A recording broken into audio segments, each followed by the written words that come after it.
வணக்கம் ரெஸ்லிங் வீரர்களே, இது உங்கள் ஏகே இன் ரெஸ்லிங் தமிழ் 2.0. இதில் நம்ம இன்னைக்கு பார்க்க போகிறோம் என்னன்னு கேட்டிங்கன்னா, கிளாஸ் ஆஃப் பாரிஸில் என்ன நடந்துச்சுன்னு. கிளாஸ் ஆஃப் பாரிஸில் ஃபஸ்ட்டு மேட்சாக என்ன நடந்துச்சுன்னு கேட்டிங்கன்னா, Prasan read versus Roman rings. இவங்க ரெண்டு பேருக்கு தான் மேட்ச் நடக்குது. இந்த மேட்சுக்காக ஃபஸ்ட்டு பிரசன் ரீட் வர்றார், அடுத்து ரோமன் ரிங்ஸ் வர்றார். இவங்க ரெண்டு பேரும் பயங்கரமாக அடிச்சுக்கிறாங்க. இந்த மேட்சை பொறுத்த வரைக்கும் ரிசல்ட் எல்லாருக்குமே தெரிஞ்ச விஷயமா இருந்தாலும் மேட்ச் எப்படி போகுது அப்படின்ற பார்க்குறதுக்கு ரொம்பவே ஆர்வமாக இருந்துச்சு. இந்த மேட்சை பொறுத்த வரைக்கும் பிரசன் ரீட் விட்டு கொடுக்கல, சும்மாவே பயங்கரமாக டாமினேட் பண்ணார். அதுக்கப்புறம் வந்து ஷூவெல்லாம் எடுத்து ரோமன் ரிங்ஸை வெறுப்பேற்றினாரு. அதுக்கப்புறம் வந்து கடுப்பான ரோமன் ரிங்ஸ் என்ன பண்ணுவார்னு கேட்டிங்கன்னா, பிரசன் ரீடுக்கு ஒரு ஸ்பியரை போட்டு இந்த மேட்சை முடிச்சு வின் பண்ணிடுவார். வின் பண்ணதுக்கப்புறம் என்ன நடந்துச்சுன்னு கேட்டிங்கன்னா, அதுக்கப்புறம் தான் சம்பவமே நடந்துச்சு. மேட்ச் அசால்ட்டாக முடிச்ச ரோமன் ரிங்ஸ் அதுக்கப்புறம் வந்து பால் கிமன் உள்ற வந்து அந்த கழுத்தில் மாட்டியிருந்த ஷூவை, ரோமன் ரிங்ஸோட திருடிட்டு போன ஷூவை அப்படியே கொடுக்குறாரு. கொடுத்துட்டு அதை வாங்கினதுக்கப்புறம் ரோமன் ரிங்ஸுக்கு சப்போர்ட் பண்ணுற மாதிரி பால் கிமன் சிரிக்கிறாரு. இதை பார்த்தோன்னே கடுப்பான ரோமன் ரிங்ஸ் அப்படியே தன்னோட சப்மிஷன் மூவை போட்டு அப்படியே லாக் பண்ணுறாரு. பால் கியூமனை அழுத்தி அப்படியே துடிக்க விடுறத பார்த்துட்டு பால் கியூமனை காப்பாற்றுறதுக்காக பேரன் பிரேக்கர் வருவார். அவர் வந்து ரோமன் ரிங்ஸ் கமெண்ட்ரி டேபிளில் வச்சு ஒரு ஸ்பியரை போட்டு அடிச்சு நொறுக்கிறது. அதுக்கப்புறம் வந்து இங்கே வந்து பயங்கரமாக டேபிளை உடச்சிக்கிட்டு விழுறாங்க. இங்கே பார்த்தீங்கன்னா ரிங்குக்குள்ளே பிரசன் ரீட் எஞ்சிடுறாரு. அதுக்கப்புறம் பிரசன் ரீடும் பேரன் பிரேக்கர் சேர்ந்து அப்படியே வந்து ரோமன் ரிங்ஸுக்கு சுனாமியை போட்டு தள்ளுறாங்க. அதுக்கப்புறம் பால் கியூமனை கூட்டுக்கிட்டு போகிறாங்க. அதுக்கப்புறம் என்ன நடக்குதுன்னு கேட்டிங்கன்னா, WWE அஃபிஷியல் டீம்ஸ்லாம் வந்து பார்க்குறாங்க. ரோமன் ரிங்ஸை ஸ்ட்ரெச்சரில் ஏற்றுறாங்க. அந்த நேரத்தில் திருப்பி மீண்டும் என்ன நடக்குதுன்னு கேட்டிங்கன்னா, பிரசன் ரீடு சுனாமி போடுறதுக்காக ஒட்டிடுறாரு. அங்கே WWE அஃபிஷியல்லாம் தடுக்கிறாங்க. அதுக்கப்புறம் வந்து இங்கே இவரு வந்துடுறாரு, ஜே யூசோ வந்து காப்பாற்றுறாரு ரோமன் ரிங்ஸுக்காக. ஜே யூசோவையும் போட்டு அடிச்சிடுறாங்க. ஸ்ட்ரெச்சரில் வச்சிருக்கிற ரோமன் ரிங்ஸ் அப்படியே ஸ்ட்ரெச்சரில் கெட்டதோட கிடக்குறாரு. அதுக்கப்புறம் என்ன நடக்குதுன்னு கேட்டிங்கன்னா, இவங்கெல்லாம் WWE அஃபிஷியல் டீம்ஸ்லாம் வெளில போக சொல்கிறாங்க. இங்கே ஒரு பக்கம் ஜே யூசோ ரோமன் ரிங்ஸ் அடிபட்டு கிடக்குறாரு. அதுக்கப்புறம் வந்து ரோமன் ரிங்ஸை ஸ்ட்ரெச்சரில் வச்சு தள்ளிட்டு போகிறாங்க. இந்த மூமெண்ட் பயங்கரமாக இருந்துச்சு. ஏன்னா ரோமன் ரிங்ஸுக்கு இப்போ இன்ஜுரி மாதிரி காமிச்சிருக்கிறாங்க. அதுக்கப்புறம் வந்து பேக் ஸ்டேஜில் இன்னைக்கு நடக்கிற மெயின் ஈவெண்ட்டுக்கு நீங்கள் ரெண்டு பேரும் வரக்கூடாது, பேரன் பேக்கரையும் பிரசன் ரீடையும், அதாவது மேனேஜர் வந்து வெளில போக சொல்கிறார். உங்களுக்கு முடிஞ்சு வெளில போங்கடான்னு சொல்கிறாரு. அதுக்கப்புறம் பார்த்தீங்கன்னா டாக் டீம் சாம்பியன்ஷிப் மேட்ச் நடந்துச்சு. இந்த ஸ்ட்ரீட் ப்ராஃபிட் ஒரு வித்தியாசமான ஒரு கெட்டப்பில் வராங்க. ஸ்ட்ரீட் ப்ராஃபிட்டில் வரும்போதே versus Street Profit versus Wyatt 6 இவங்களுக்குள்ள ஒரு டாக் டீம் சாம்பியன்ஷிப் மேட்ச் நடக்கும். ஸ்ட்ரீட் ப்ராஃபிட் அவங்களுக்குள்ளே ஒரு சின்ன கான்ட்ரவர்சி இருந்துச்சு, யார் மேட்சை தொடங்குறது.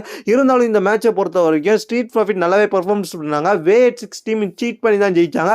அதாவது ரிங் அடியில் நிக்கி கிராஸ் வந்து என்ன பண்ணிட்டாங்கன்னு கேட்டிங்கன்னா, காலை பிடிச்சிக்கிறது. அதுக்கப்புறம் வந்து அப்படியே வந்து சிஸ்டர் ஆஃப் வீக்கில் போட்டு விட்டாரு அங்கிள் ஹவுடி. அதுக்கப்புறம் வந்து உள்ற பார்த்தீங்கன்னா அங்கே மேட்சை முடிச்சு வின் பண்ணிடுவாங்க. சாம்பியன்ஷிப்பை ரீட்டைன் பண்ணிட்டு போயிடுவாங்க. இது ஒரு கேவலமான ரீட்டைனாக தான் நான் பார்க்குறேன். இது ஒரு பெருசாக நான் எதிர்பார்க்கல. அதுக்கப்புறம் வந்து இன்டர்கான்டினென்டல் சாம்பியன்ஷிப் மேட்ச் நடந்துச்சு உமன்ஸுக்காக. யார் யாருக்குன்னு கேட்டிங்கன்னா, நிக்கி பெல்லா வர்சஸ் அதுக்கப்புறம் வந்து பிக்கி லிஞ்ச், இவங்களுக்குள்ள ஒரு மேட்ச் நடந்துச்சு. இந்த மேட்சை பொறுத்த வரைக்கும் ரெண்டு பேரும் பர்ஃபார்மன்ஸ் நல்லா பண்ணாலும் இந்த மேட்ச்சில் வந்து பிக்கி லிஞ்ச் வந்து ஒரு வின் பண்ணிட்டு போயிட்டாங்க. இந்த மேட்ச்சில் வந்து சாம்பியன்ஷிப்பை ரீட்டைன் பண்ணிட்டு போயிட்டாங்க. இந்த மேட்ச் அந்தளவுக்கு இன்ட்ரெஸ்டாக இல்லை ஆனால் குயிக்காகவே இந்த மேட்ச் வந்து முடிஞ்ச மாதிரி தான் இருந்துச்சு. அதுக்கப்புறம் பார்த்தீங்கன்னா ஜே ஷோவில் அடிபட்டுருச்சு. ரோமன் ரிங்ஸை காப்பாற்றப்ப நீ மேட்ச் கம்ப்ளீட் பண்ணுவியா அப்படின்ற மாதிரி கேட்பாங்க. நான் கம்ப்ளீட் பண்ணுவேன்னு சொல்லுவார். அதுக்கப்புறம் வந்து இங்கே ரிங்கில் சேமஸ் வர்சஸ் யாருக்குன்னு கேட்டிங்கன்னா ரூசேவுக்கு, இவங்களுக்கு போனியாட ஒரு மேட்ச்ன்ற மாதிரி சொல்லியிருந்தாங்க. அதாவது எதை வேணாலும் எடுத்து அடிக்கலாம், எதை வேணாலும் உடைக்கலான்ற மாதிரி மேட்ச்சு, அது மாதிரி பழைய காலத்து செட்டப் மாதிரி பண்ணியிருந்தாங்க.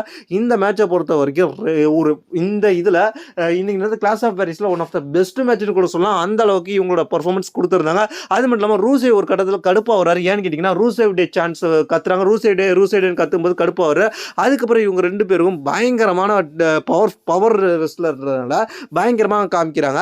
அது மட்டும் இல்லாமல் இவங்க வந்து அந்த இது மர செட்டப்லாம் வச்சுருக்காங்க. அதெல்லாம் உடைக்கிறதா இருக்கட்டும், டேபிளை உடைக்கிறதா இருக்கட்டும், அதுக்கப்புறம் பயங்கரமான இடத்துலேருந்து சப்மிஷன் மூவ் போடுறதா இருக்கட்டும், அந்த ஒரு பார் மாதிரி வச்சுருந்தாங்க பார் செட்டப்பை. அந்த பார் செட்டப்பில் இருந்த டேபிளை உடச்சிட்றாங்க. அதுக்கப்புறம் வந்து ரூசேவை தூக்கி சேமஸ் சேரில் தூக்கி அடிக்கிறாரு. அதுக்கப்புறம் வந்து டாப் ஆஃப் அந்த சரக்கு வச்சுருக்கிற பேரலில் டாப் ஆஃப் வச்சு சப்மிஷன் மூவ் போடுறாரு. அதெல்லாம் பயங்கரமாக இருக்குது. அந்த மூமெண்ட் அங்கேருந்து டேபிளில் தூக்கி விட்டு அடிக்கிறது. அதுக்கப்புறம் என்ன நடக்குங்கன்னா, ரூசேவ் தன்னோட சப்மிஷன் மூவ் ஒரு ஸ்டிக்கை வச்சு போடுவார். அதில் வாயை வச்சு இழுப்பார். அதில் மூலியமாக சேமஸ் டேப் தட்டிடுவார். அதுக்கப்புறம் வந்து இந்த மேட்ச் சேமஸ் தோத்துறார். அதுக்கப்புறம் வந்து ஜான் சீனா வர்சஸ் லோகன் பால் இவங்க மேட்ச் நடக்கும். இந்த மேட்சும் ஒரு சுவாரஸ்யமான மேட்ச் நடந்துச்சு. இந்த மேட்ச் ஜான் சீனா மேட்சோட ஃபர்ஸ்ட் டைமாக பாரிஸில் விளையாடுறாரு. அது மட்டும் இல்லாமல் ஜான் சீனாவுக்கு சப்போர்ட் பண்ணி தேங்க்யூ ஜான் சீனான்ற இதெல்லாம் இருந்துச்சு.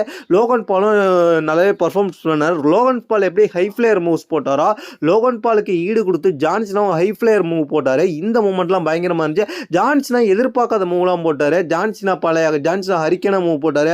அதுக்கப்புறம் வந்து என்ன பண்ணாருன்னு கேட்டிங்கன்னா, ஜான்சினா வந்து சன்செட் ஃபிளிப் போட்டார். இதெல்லாம் வந்து வித்தியாசமாக இருந்துச்சான்னு கேட்டிங்கன்னா, ஒரு ஹை ஃப்ளேயர் மூவ். ஜான்சினா வந்து ஒரு ஹை ஃப்ளேயர் ரெஸ்லர் கிடையாது. இருந்தாலும் ஹை ஃப்ளேயர் ரெஸ்லர் என்னென்ன மூவ் போடுவாரோ அதெல்லாம் போட்டார். அதுக்கப்புறம் இதில் வந்து ஹைலைட்டாக என்னன்னு கேட்டிங்கன்னா, ஒரு கட்டத்தில் ஜான்சினாவுக்கு ஏஜே ஸ்டீல்ஸ் ஃபினிஷராக ஜான்சினா அப்படியே வந்து லோகன் பாலை கனெக்ட் பண்ணுவார். இது ஒரு சின்ன விஷயம் இருக்குது. அதையும் நான் அடுத்த வீடியோவில் சொல்கிறேன். இது வந்து இன்ட்ரெஸ்டிங்காக இருந்துச்சு. அது மட்டும் இல்லாமல் அதுக்கப்புறம் என்ன நடந்துச்சுன்னு கேட்டிங்கன்னா, ஜான்சினா ஒரு ஏஐ போடுவார். அதுக்கப்புறம் லோகன் பால் ஒரு நாக் அவுட் பஞ்சு வைப்பார். அதுக்கப்புறம் திருப்பி அதுலேருந்து இன்னொன்று வைக்கக்குள்ள எஸ்கேப் ஆகி ஜான்சினா திருப்பி ஏஐ போட்டு இந்த மேட்சை முடிச்சு வின் பண்ணிடுவார். அதுக்கப்புறம் பேக் ஸ்டேஜில் செத் ரோலின்ஸ்ட்ட இன்னைக்கு உங்கள் கூட உள்ளவங்களாம் வரக்கூடாதுட்டாங்களா, என்ன நீங்கள் செய்ய போகிறீங்க அப்படின்ற மாதிரி இன்டர்வியூ எடுப்பாங்க. அதுக்கப்புறம் மெயின் ஈவெண்ட் மேட்சுக்காக ஃபஸ்ட்டு ஜே யூசோ வருவார். ஜே யூசோ வந்த உடனே அதுக்கப்புறம் எல்ஏ நைட் வருவார். எல்ஏ நைட் வந்த உடனே அதுக்கப்புறம் பெஸ்ட் இந்த வேர்ல்டு மியூசிக்கோட சிஎம் பங்க் வருவார். சிஎம் பங்க் வந்ததுக்கப்புறம் ஃபைனலாக சாம்பியன் வச்சிருக்கிற செத் ரோலின்ஸ் வருவார். செத் ரோலின்ஸ் வந்து இந்த சாம்பியன்ஷிப்பை 29 நாள் வச்சிருக்கிறாரு. செகண்ட் டைமாக ரீட்டைன் பண்ண செகண்ட் டைமாக கம்ப்ளீட் பண்ணுறா அப்படின்ற மாதிரி சொல்லியிருக்காங்க. அது மட்டும் இல்லாமல் இந்த மேட்ச் ஆரம்பித்தோடனே வந்து எல்லாருமே பயங்கரமாக பர்ஃபார்மன்ஸ் பண்ணிட்டு தான் ஒரு கட்டத்தில் செத் ரோலின்ஸ் கீழே நின்று இந்த மேட்சை வாட்ச் பண்ண ஆரம்பிச்சிட்டார். அதுக்கப்புறம் வந்து 3 பேரும் அதாவது ஜே யூசோ போட்டு அடிக்கிறார். செத் ரோலின்ஸ் சிஎம் பங்க கிண்டல் பண்ணிக்கிட்டே அட்டாக் பண்ணுறார் இந்த மேட்ச்சில். அதுக்கப்புறம் உள்ற மாட்டின Seth Rollins Jey Uso LA Knight அதுக்கப்புறம் சிஎம் பங்க 3 பேரும் சேர்ந்து அடிக்கிறாங்க. அதுக்கப்புறம் வந்து 3 பேரும் சேர்ந்து ஒரு பிளான் போடுறாங்க. ஈட்லாம் வேண்டாம், டேபிள் எடுத்து அவங்க கதையை முடிப்புன்னு சொல்லுவாங்க. அதுக்கப்புறம் வந்து இந்த டேபிள் எடுக்கிறாங்க. அதுக்கப்புறம் என்ன நடக்குதுன்னு கேட்டிங்கன்னா, இந்த மேட்ச் வந்து கண்டினியூ ஆகுது. இந்த மேட்ச்சில் வந்து செத் ரோலின்ஸ் கீழே இறங்கி போடுறாரு. இருந்தாலும் உள்ற வந்து செத் ரோலின்ஸ் வந்து சிஎம் பங்கு ஒரு ஒரு பெடிகிரி போடுறாரு. அதுக்கப்புறம் எல்ஏ நைட்டை போட்டு அட்டாக் பண்ணுறாரு. செத் ரோலின்ஸ் டாமினேட் கொஞ்சம் பண்ணுற மாதிரி காமிக்கிறாங்க. அதுக்கப்புறம் என்ன நடக்குன்னு கேட்டிங்கன்னா, ஒரு கட்டத்தில் வந்து டாப் ஆஃப் த கார்னர்லேருந்து ஒரு பவர் பாம் மாதிரி போடுறாரு அதுலேயே சிஎம் பங்கு.